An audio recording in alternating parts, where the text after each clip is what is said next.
आज मैं आपसे शेयर करूंगी हक्का नूडल्स घर पे कैसे बनाएं। Hey guys, welcome back to my new blog Pratibha and cuisine. यहाँ मैंने पतली वाली 250 ग्राम आटा नूडल्स लिया है। यहाँ पे मैंने 1 शिमला मिर्च, 2 गाजर, 2 प्याज, 1/4 पत्ता गोभी और इन सारी चीज़ों को लंबी पतली स्लाइस में काट लेना है। और यहाँ पे 1 टेबलस्पून अदरक चॉप किया हुआ, 6 लहसुन की कलियाँ चॉप किया हुआ लिया है और 3 हरी मिर्च ली है। गैस में हमें एक पतीला लेना है और उसमें 4 कप पानी डालेंगे। जब पानी गर्म हो जाए तो उसमें हम 2 टेबलस्पून ऑयल डालेंगे। अब हम सारा नूडल को डाल देंगे और इसे 2 मिनट तक स्टीम होने देंगे। जब इसके अंदर का स्टार्च ख़त्म हो जाएगा तो अब इसे हम चेक कर लेंगे। ये स्टीम हो चुकी है। अब इसे ड्रेन कर लेंगे और इसमें 4 टेबलस्पून ऑयल मिलाएंगे ताकि नूडल्स एक दूसरे से ना चिपके।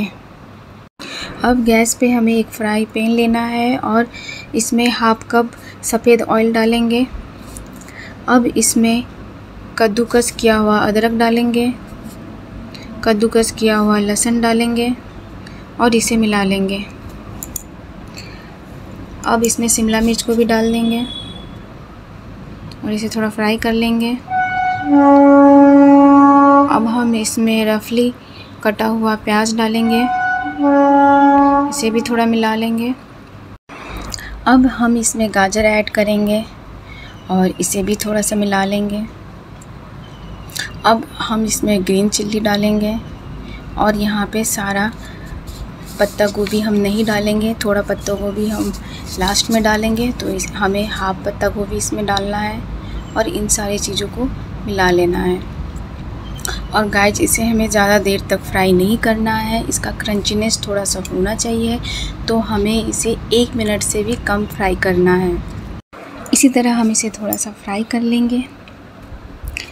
अब हम इसमें सारे नूडल्स को डाल देंगे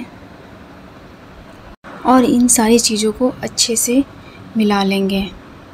और इसी तरह अच्छे से मिला के हमें अच्छे से थोड़ा फ्राई कर लेना है। अब इसमें 1 टेबलस्पून नमक डालेंगे। अब अपने टेस्ट के अकॉर्डिंग इसमें नमक डालिएगा। अब इसमें 1 टेबलस्पून कुटी हुई काली मिर्च डालेंगे। अब इसमें 1 टेबलस्पून विनेगर डालेंगे।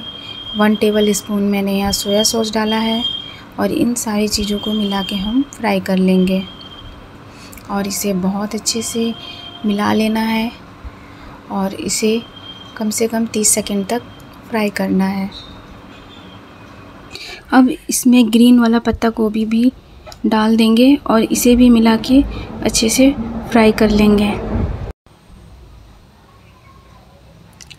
आपने देखा कितना आसान और झटपट से हमारी हक्का नूडल्स बनकर तैयार है।